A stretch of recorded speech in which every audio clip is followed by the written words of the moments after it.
IT jobs శతకోటి problems. పూర్తి వివరాలకు చదవండి రేపటి సాక్షి హైదరాబాద్ ఎడిషన్.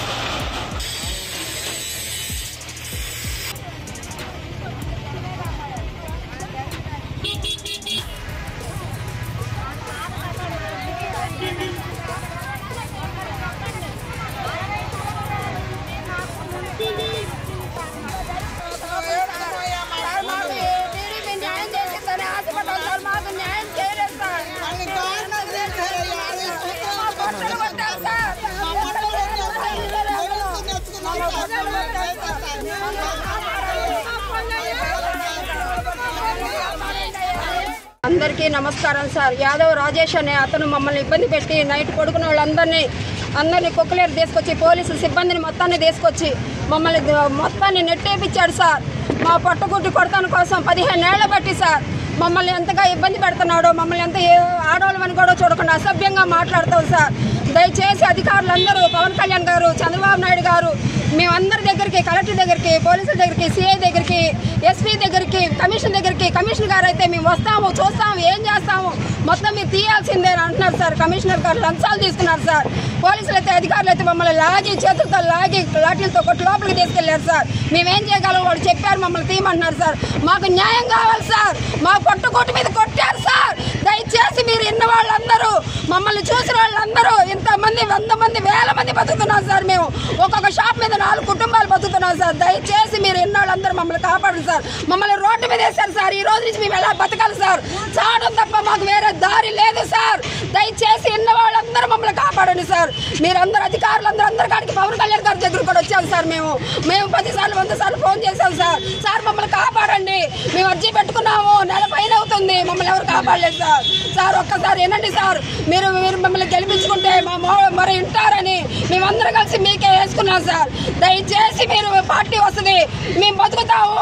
ఈ 70 సంవత్సరాల నుంచి బతుకుతున్న మమ్మల్ని 15 సంవత్సరాల నుంచి మమ్మల్ని ఇబ్బంది పెడుతున్నాడని, మీరు వస్తారు మమ్మల్ని కాపాడతారని చంద్రబాబు నాయుడు గారు దయచేసి మీరు రండి సార్, కిందకి దిగి రండి సార్. మేము ఇక్కడి నుంచి చచ్చిపోవడం తప్ప మాకు వేరే దిక్కు లేదు సార్. ఇక్కడ ముసలోళ్ళు, ముతకోళ్ళు, కాళ్ళు లేనోళ్ళు ఎంతమంది బతుకుతున్నారో, భర్త లేనోళ్ళు, ఎదవరాళ్ళు సార్. దయచేసి అందరూ వినండి సార్. మా పొట్టలు కొడుతున్నారు సార్. రోడ్డు మీదగా లాగారు సార్, లాఠీలతో కొట్టారు సార్. వాళ్ళు ఆడవాళ్ళ వరకు కూడా బీపచ్చంగా లాగి కొట్టారు సార్. ఈ రకంగా చూడండి, దెబ్బలు కొట్టి కాళ్ళు కూడా ఇరిగినాయి సార్. మమ్మల్ని అంతా బీపచ్చంగా లాగారు.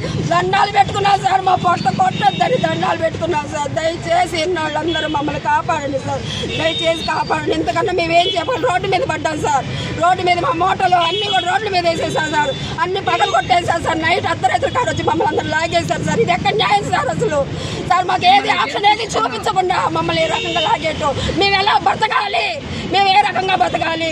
మా పట్టుకొడ్డు కొట్టారు. మేము ఒక్కొక్కరు ఎంతంత రకంగా 5 లక్షల లోన్లు బ్యాంకులలో లోన్లు ఇచ్చారు సార్ మాకు. ఆ లోన్లు మేము ఎలా కట్టుకోవాలి? మా పిల్లలు మేము ఎలా చదివించుకోవాలి? మా పిల్లలకు మేము ఎంత అన్నం తీసుకెళ్ళి పెట్టుకోవాలి సార్? నేను అమ్ముకునే 100 రూపాయలే సార్ మేము పిల్లల్ని పోషించుకునేది.